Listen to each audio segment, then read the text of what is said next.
Hello, how you doing? This is Neil Fontaine, the art instructor at masterpaintnow.com and Udemy, and I got a special surprise here for you guys. Me and Christopher Hart are doing a collaboration YouTube video. Hi, my name is Christopher Hart. I'm a cartoonist and author of some best-selling books on how to draw cartoons. For those of you who don't know who Christopher Hart is, well, he's the best-selling author on Amazon for how to draw books, from how to draw comics and cartoons, all kinds of cool stuff. He's one of the reasons why I wanted to get into comics when I was a kid, his books. So definitely really cool, definitely worth checking out. Some really good books out there. Right, so in this video what I'm going to be doing is first I'm going to show you two different ways to color. I'm going to show you this version here, how to color in a more finalized panel of a comic book, but I'm also going to show you a quick sketch coloring so you can just have an idea of, hey, do the colors work, how do I like it, and it's just a quick, it's kind of like resembles if you do a quick pencil color sketch on paper, and it's kind of like a really cool, very fast, easy way to color and to get your idea down and see if you like it. And it's also just kind of cool for, you know, like digital sketchbook or something. I'm going to speed up the video through both versions of how to color, and I'll voice narrate over it. However, I also have a full-length version of it as well where I talk through it in real time. And if you like that version or want that version, let me know, and I can also post that as well. But for now, enjoy this. Stay tuned. Afterwards, at the end of the video, after I show the two different coloring things, how to do these different styles of coloring, then you'll see Christopher Hart showing and teaching how he does the actual sketch of this character. All right. Enjoy, guys. All right, so getting started here, we're going to do two different rendering styles. The first rendering style will be in a style that is very sketchy, so kind of resembles like if you were to color sketch in, let's say, pencil or something like that, or pastel or something. So the first thing I like to do is like to just, put down some base colors to the sketch. And one thing you want to do first is set your image after you scan it and everything and clean up just a little bit with the eraser, just kind of clean up your blue lines if there are any of those. You still want to keep that sketchy look to it. So set that layer to multiply. That is the layer that you scanned and drew on, set it to multiply. What that does is it makes all the white of that layer shine through to the layers beneath it. I then put a kind of darker gray layer underneath that, and I also put another layer that's transparent right now that I have red. So the black layer, you can change the color of your layers in that little drop down menu. The black layer is going to be the sketch for right now. The red layer is going to be where I put my coloring down. First, I'm just kind of on the background layer there, I'm going to just kind of throw down some basic kind of light colors or blue colors in the background. And this is going to be just a basic color scheme where the background's kind of basic, a lot of cool colors in the background. And then she's going to be drawn with a lot of warm colors. And notice I'm not getting too saturated with any of the colors. I know that's a mistake that a lot of beginners make. They try to use pure colors, really saturated colors, and they don't desaturate them at all. Now, when you're doing traditional painting, sure, you might start with the saturated colors, but you're going to desaturate them by adding, other neutral colors or things like that to them, either black or white, or maybe even might neutralize it by adding in its complementary color, meaning if it's a bluer color, you can add more of a warmer color. So, so for blue, you might add red, for example, or for green, you might add red. Right, so anyway, I decided in the color scheme here, I'm just going to go ahead and go with the kind of a oranges color, like an orange peaches color for her dress for this quick color sketch. And then after this, I'm going to show you how to do the second style that you saw there in the beginning, which will be the finalized coloring for like a comic page, an actual manga page, or a comic page. The coloring process is really the same, so yeah, and that's if you want to do a color version of it, which is kind of cool, or it can even be maybe even it's good enough for like a cover, but I would probably go a little more detail for a cover. And so as I'm doing this, I'm using the oil brush, and I think the oil brush looks really good. There's the flat oil brush and the regular oil brush, and using different size brushes, just kind of quickly sketch in the colors everywhere.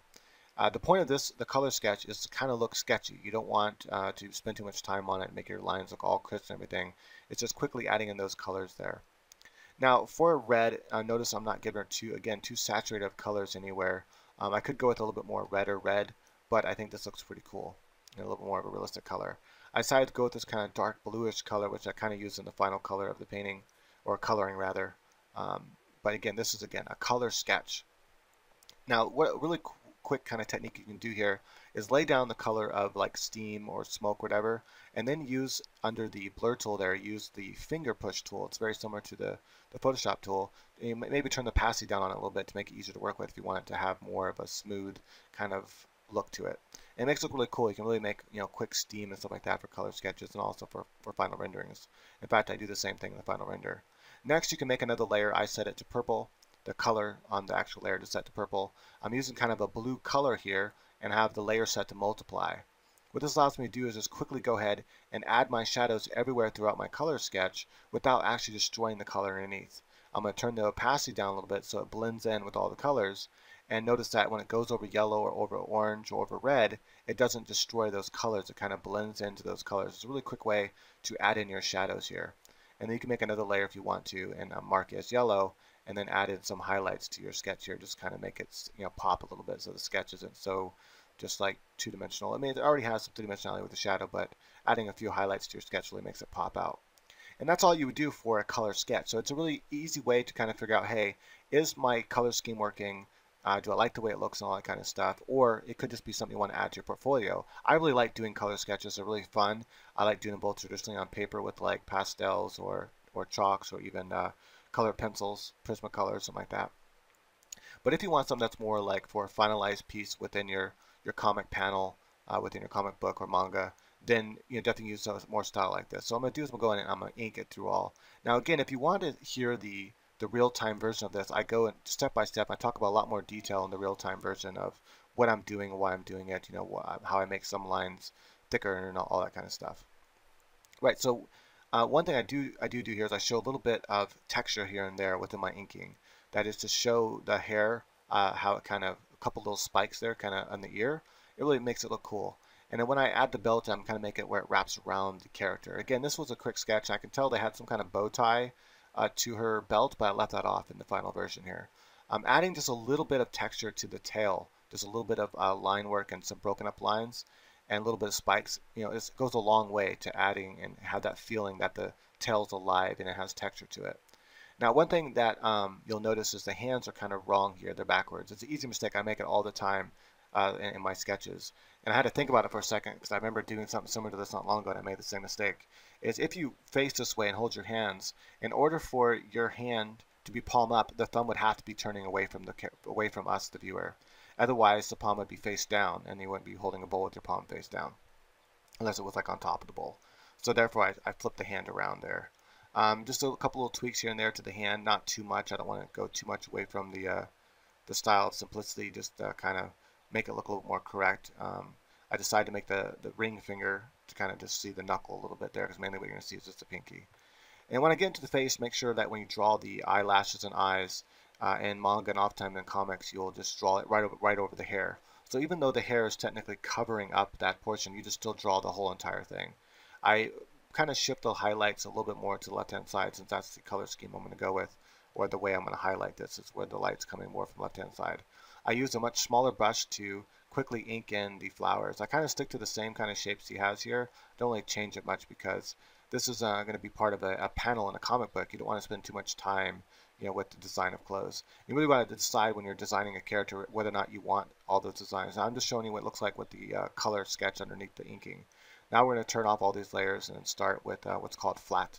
So to do flats, you just basically take your ink brush and outline on the inside of the color, of the inside of the shape that you want colored. So for now I'm going to do her dress. I decided to change the color of the dress. What's really cool about using a flats layer, it makes it really easy to go back in and change colors because you want to keep that flats layer up here. And then you just use the paint bucket tool. I know it's kind of hard. Pause the video right now and check out the settings I have for that, the bucket tool, because those settings are really important. In the real time, I actually talk about the settings of that paint bucket tool, but it makes it where you can just click one time and have your thing filled in. Now, once you have your flats done, I went ahead and just cut out all that part. There's no point in me even showing because it's kind of boring, but it's just the same process.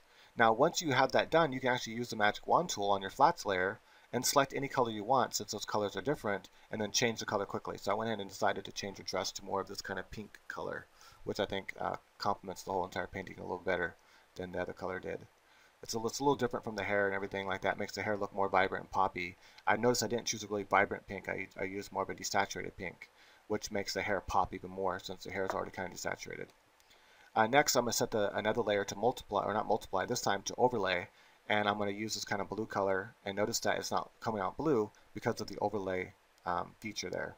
So it makes it kind of a very more saturated color for the shadows, which I think works really good for this style of comic. So for manga style comics, that is, well, manga just means Japanese comic. So After I have my shadows in, you can also make other layers for your highlights and things like that. Now, one thing I pay attention to is my lighting scheme. I know my light's coming from the left-hand side, it's coming from above, and it's coming toward us, the viewer, a little bit. So I think that works pretty good for this particular piece. And then the next thing I'm going to think about is the forms and shapes and how the light affects those forms. I want to add a little bit of texture to the clothing and stuff and hair with my shadows. And notice with the texture of the tail, I made it to where my shadow has this kind of jaggy texture to kind of show the tail's kind of fuzzy. And so shadows is one of the easiest ways to show texture within your comic pages. After I have all the shadows figured out, I make another layer, and I make this layer set to multiply. I use a kind of dark blue color again, but I'm going to turn the opacity down a little bit. And this is a slightly darker color, and this I'm going to use for like drop shadows, just to kind of make the image pop a little bit more. It's a really quick, layer you can do to your comic panels. It doesn't take you too much time to do, doesn't take too much thinking. And then I add another layer that's going to be my highlight layer. This layer is set to normal right now, and I make the colors more saturated. I be careful not to add too much saturation everywhere. I just want this glow effect. I make another layer now, and this layer I set to add glow. And the reason why I didn't use the brush is because the highlight is on its own layer. Otherwise, I'd have to mesh layers together. And so by making that layer its own layer and set it to glow, I'm able to add that glow effect. You just use an airbrush, make it slightly bigger than the lines that you're doing, and just go over that hard line that you did with the ink brush, and that's how you get that nice, cool, vibrant, very saturated glow on the hair. And that pulls the attention to the hair. But not, you don't want to put it everywhere. I know a lot of artists make that mistake of just kind of putting this glow effect all throughout their painting or all throughout their panel, their comic book, whatever, and it makes it to where the eye has nowhere to really focus on. It's just kind of everywhere, and it's very distracting. So by just having in one main place, the eyes and maybe the hair, it really focuses your attention there, not everywhere else. I'm using that same finger blur tool to make the steam kind of look like steam. I do this really quickly. You can take your time more and make it look a lot better, but you get the idea. And then just maybe adding a little bit of highlight colors throughout the clothing and stuff like that. Just take some of the background maybe for a lighter blue color for her tail, and then kind of a warmer color for the kind of warmer peacher color, but more towards the yellowish side of peach for the highlights of the dress and things like that. And then you'll be all done. You'll have a nice, cool, finalized colored picture here for your panel in one of your comic books. So just keep in mind when you're doing panel work, you don't have to go super detail. Something like this does the job, and it looks really good and really sharp. And it's a very quick way to color your panels. All right, hope you enjoyed this. Thanks for watching.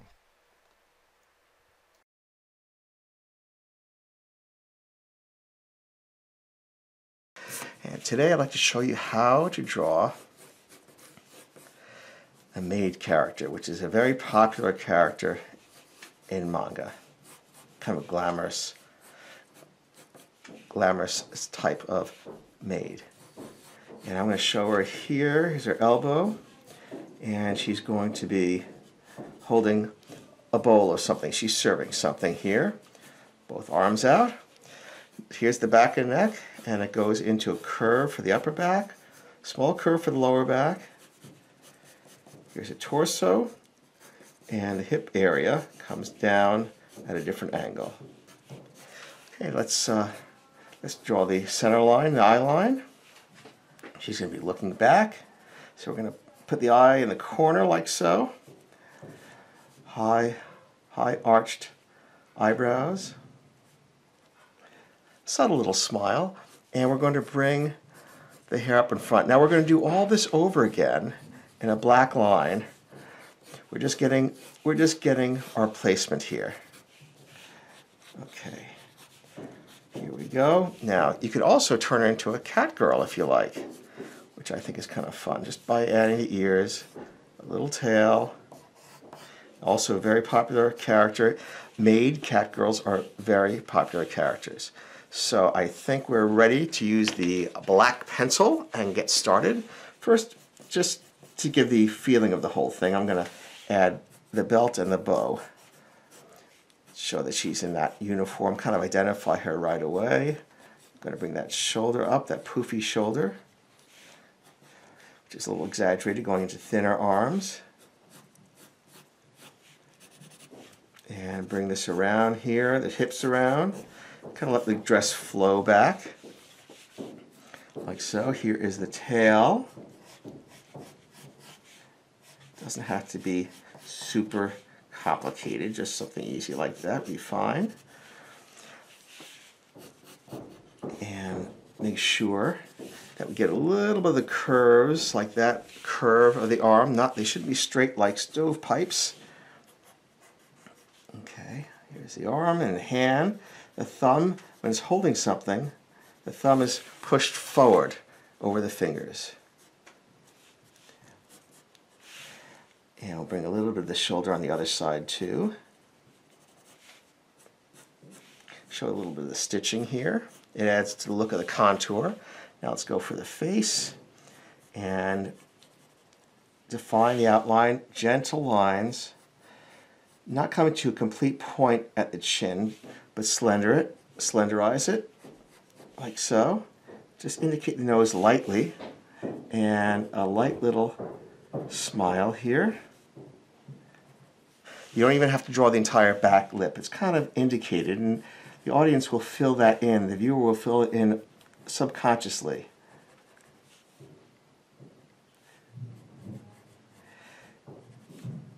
The top eyelid is curved, the bottom one is kind of straight, and we have to put them in the corners because they're looking back, like so. So let's add, I want to just curve that a little more. That's right. So let's add that shine. And gradate it down so it's darker on top, lighter on the bottom. Here's another shine, darker on top, lighter on the bottom.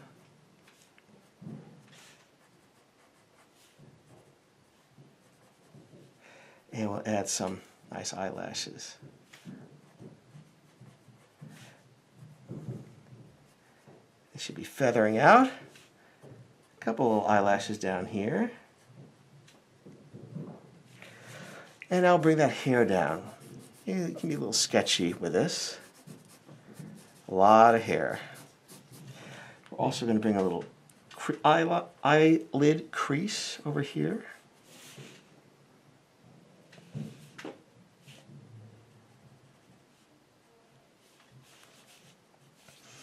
Here is the ear. I'll show the interior, and the hair comes over it, sweeps over it. Just fix this mouth a little bit.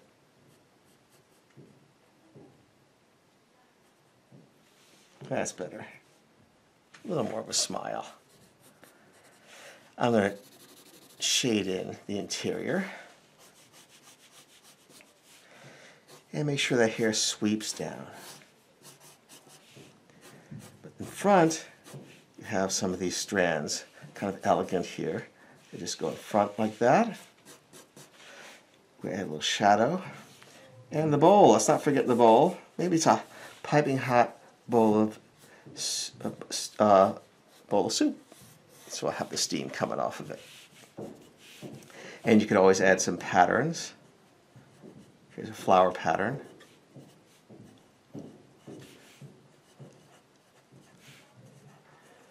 Very easy, nothing complicated. It's the repeating of the pattern that gives it its appeal, not that each individual element is so detailed.